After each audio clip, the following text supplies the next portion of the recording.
Salam sejahtera pemirsa CBN Indonesia dimanapun Anda berada. Senang sekali kita boleh bertemu kembali dalam acara pembacaan buku Yesus Nama di Atas Segala Nama, tulisan dari Nyonya Ellen G. White.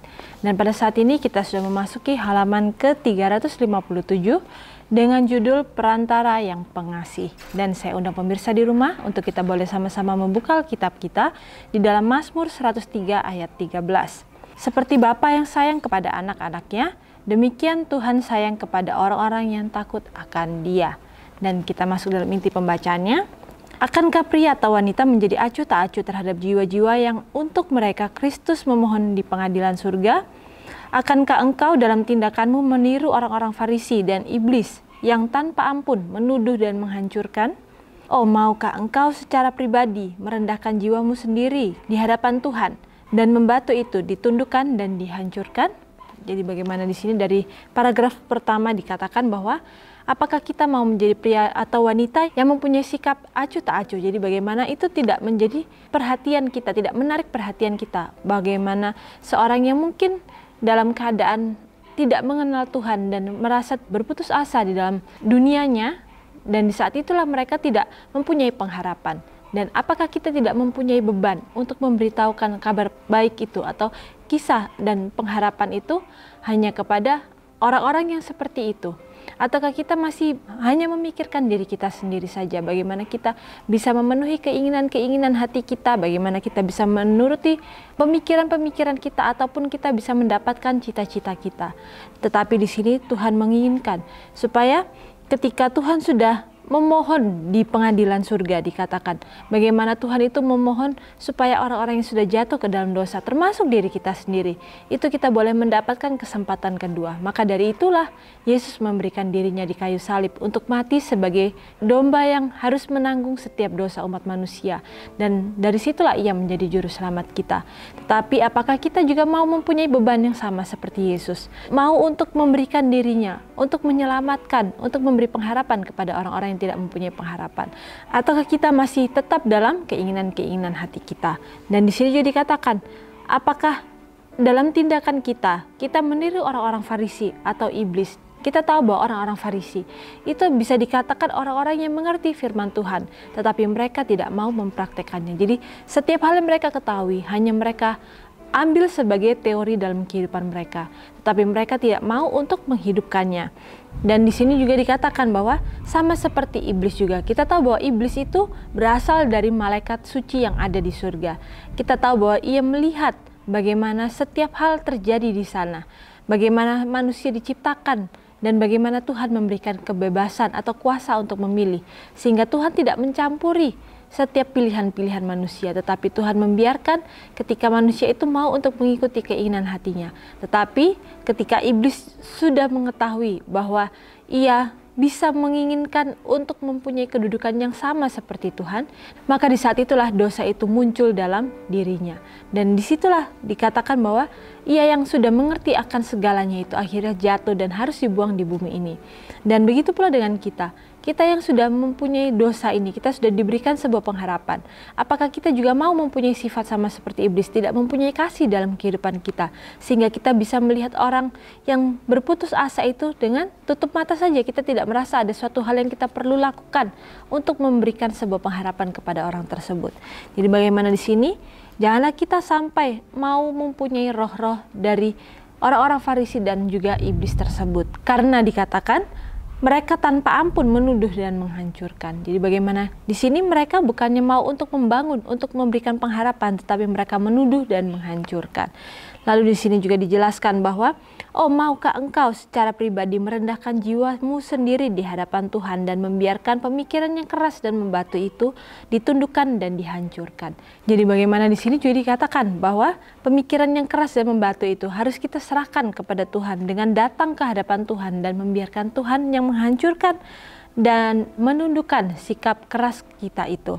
Lalu di sini juga dikatakan, menjauhlah dari suara iblis dan dari melakukan kemauannya, dan berdirilah di sisi Yesus, memiliki kelengkapannya. Sang pemilik kepekaan yang tajam dan lembut, yang dapat mengambil penderitaan orang-orang yang menderita menjadi penderitaannya sendiri. Orang yang banyak diampuni akan banyak mengasihi. Yesus adalah perantara yang pengasih, imam besar yang penyayang dan setia. Dia yang mulia dari surga, Raja kemuliaan, dapat memandang kepada pria dan wanita yang fana, yang tunduk kepada godaan iblis. Memahami sebagai seorang yang telah merasakan kuasa tipu muslihat iblis. Itulah sebabnya dikatakan, maka dalam segala hal ia harus disamakan dengan saudara-saudaranya, mengenakan kemanusiaan kepada keilahiannya, supaya ia menjadi imam besar, yang menaruh belas kasihan dan yang setia kepada Tuhan, untuk mendamaikan dosa seluruh bangsa. Sebab oleh karena ia sendiri telah menderita karena pencobaan, maka ia dapat menolong mereka yang dicobai. Ibrani 2 ayat 17 dan 18. Jadi bagaimana di sini dengan jelas dikatakan bahwa menjauhlah dari iblis, karena kita tahu bahwa ketika kita mengikuti jalan-jalan yang iblis sampaikan, yang iblis tunjukkan di hadapan kita, mungkin kita melihat jalan itu tampaknya lurus dan mudah untuk dilalui, tetapi kita tahu bahwa ujungnya itu menuju maut. Tetapi di sini berbanding terbalik dengan Yesus itu sendiri. Mungkin jalan untuk mengikut Yesus itu akan nampak begitu curam ataupun terjal, tetapi kita tahu bahwa ujungnya itu adalah menuju keselamatan. Karena kita tahu bahwa tidak mudah untuk seorang mengenal Yesus atau mengerti kasih karunia Yesus tanpa adanya ujian ataupun cobaan yang setan berikan. Tetapi kita bisa memilih untuk tetap mengikuti jalan-jalan Tuhan. Dan di sini juga dikatakan bahwa hendaklah kita berdiri di sisi Yesus dan memiliki kelengkapannya. Dan juga dikatakan yang dapat mengambil penderitaan orang-orang yang menderita menjadi penderitaannya sendiri. Sama seperti dalam Alkitab yang dikatakan bahwa hendaklah kita memberikan kuk itu atau beban kita itu kepada Tuhan. Karena menurut Tuhan beban kita itu tampaknya ringan. Dan Tuhanlah yang akan menanggung beban kita ketika kita mau untuk menyerahkan. Tetapi itu tidak akan terjadi ketika kita tidak mau menyerahkan segala beban kita. Kita merasa kita mampu untuk menjalankan setiap hal tanpa bantuan Tuhan atau dengan usaha kita sendiri. Tetapi kita harus ingat bahwa Tuhan kita yang begitu kasih. Ia tidak menginginkan supaya kita menanggung beban dengan sangat terseok-seok kita harus berjalan. Tetapi Tuhan menginginkan supaya kita bisa berjalan leluasa dan kita bisa melihat kasih Tuhan itu ada dalam kehidupan kita. Lalu di sini juga dikatakan bahwa Yesus adalah perantara yang pengasih, imam besar yang penyayang dan setia. Jadi bagaimana di sini juga dijelaskan bahwa Yesus itu adalah imam dan perantara yang pengasih. Ia benar-benar penyayang dan setia. Karena kesetiaannya itu ada selalu dalam kehidupan kita, sehingga kita tidak perlu ragu kalau Tuhan tidak menyertai kita. Tapi apakah kita mau supaya Tuhan tetap selalu ada dalam jalan-jalan kehidupan kita? Ataukah justru kitalah yang meninggalkan Tuhan, bukan Tuhan yang meninggalkan kita? Dan di sini juga dikatakan bahwa itulah sebabnya maka dalam segala hal ia harus disamakan dengan saudara-saudaranya, yaitu mengenakan kemanusiaan kepada keilahiannya. Ya, kita tahu bahwa Yesus itu adalah 100% Tuhan, tetapi ketika ia menjadi manusia, ia dikatakan harus mengenakan kemanusiaan. Jadi bagaimana itu juga menjadikan ia menjadi 100% manusia juga, sama seperti kita yang sudah mengerti bagaimana dosa itu begitu sulit untuk diabaikan atau dihindarkan dari kehidupan manusia yang sudah jatuh dalam dosa, karena kedagingan itu selalu menjadi nomor satu dalam kehidupan kita. Tetapi Tuhan memberikan contoh kepada kita bahwa pada akhirnya nanti akan ada satu umat yang bisa didapati sempurna, dan umat-umat itu adalah umat-umat yang mau berdiri di hari depan, dan mereka akan dimampukan oleh Tuhan karena mereka tidak mau mengandalkan diri mereka sendiri. Dan di sini juga dikatakan bahwa supaya imam besar menaruh belas kasihan dan yang setia kepada Tuhan untuk mendamaikan dosa seluruh manusia. Sebab oleh karena ia sendiri telah menderita karena pencobaan, maka ia dapat menolong mereka yang dicobai. Jadi begitu indah firman Tuhan mengatakan bahwa Yesus itu sudah merasakan pencobaan itu dan ia sendiri telah menderita.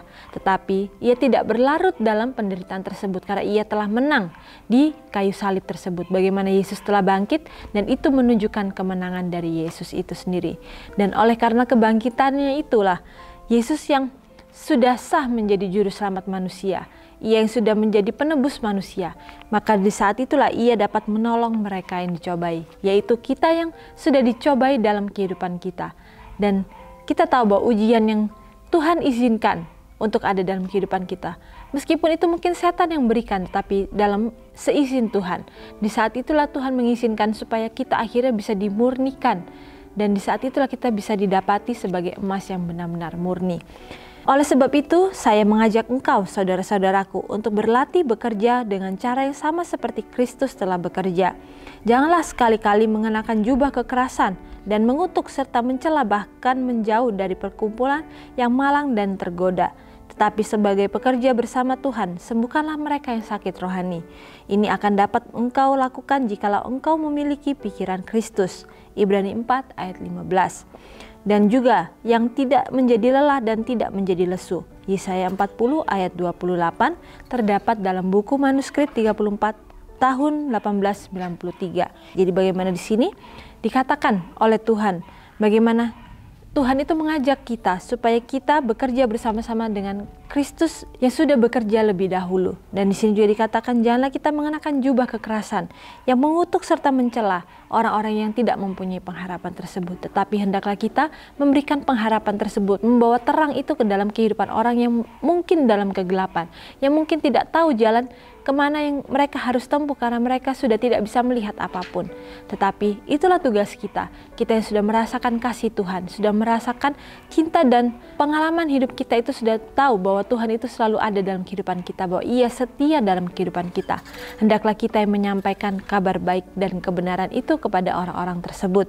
Dan di saat itulah dikatakan kita harus memiliki pikiran Kristus, yaitu mau untuk memberikan yang terbaik kepada orang-orang yang membutuhkan, yang mungkin kita rasa mereka tidak pantas, tetapi hendaklah apapun yang kita lakukan itu biarlah itu hanya untuk kemuliaan nama Tuhan. Dan di sini juga dikatakan renungkan lebih dalam. Jika ada roh menuduh dan menghakimi dalam diri saya, bagaimanakah saya dapat menaklukkannya? Jika ada kecenderungan di gereja saya untuk mencela mereka yang berbuat kesalahan, apakah yang saya dapat lakukan untuk mengubahnya? Ya, jadi bagaimana di sini kita kembali diingatkan bahwa roh menuduh itu selalu ada dalam kehidupan kita, karena itulah yang setan selalu tanamkan supaya kita mau untuk menuduh atau menghakimi orang lain. Tetapi hendaklah kita jangan berusaha untuk menjadi hakim atas sesama kita. Dan di sini juga dikatakan, bagaimanakah saya dapat melakukannya? Di saat kita tahu bahwa Tuhanlah yang harusnya menjadi hakim atas diri kita dan juga sesama kita. Bahkan yang terakhir dikatakan, jika ada kecenderungan di gereja saya untuk mencela mereka yang berbuat kesalahan, apakah saya dapat lakukan untuk mengubahnya? Mungkin kita bisa melakukan untuk memperingati atau mengingatkan orang tersebut dengan penuh kasih. Ketika kita berusaha untuk mengingatkan orang tersebut, di saat itulah mungkin orang itu akan tergerak hatinya dan melihat kesalahan apa yang sudah dilakukan. Tetapi bukan kita menghakimi dia karena ia sudah melakukan kesalahan. Dan hendaklah dalam segala apapun yang kita lakukan, hendaklah kita bisa melakukannya untuk Tuhan. Dan meskipun mungkin orang melakukan sebuah kesalahan, hendaklah kita jangan selalu menghakimi, tetapi hendaklah kita merangkul mereka dengan penuh kasih, sehingga mereka bisa melihat sebuah pengorbanan yang Yesus sudah berikan, sehingga mereka tidak mau untuk melakukan kesalahan-kesalahan tersebut. Begitu pula dengan kita masing-masing. Hendaklah kita selalu memandang kepada Tuhan, sehingga apapun jalan yang kita pilih, sehingga itu tidak berbelok dari jalan-jalan yang Tuhan sudah tentukan.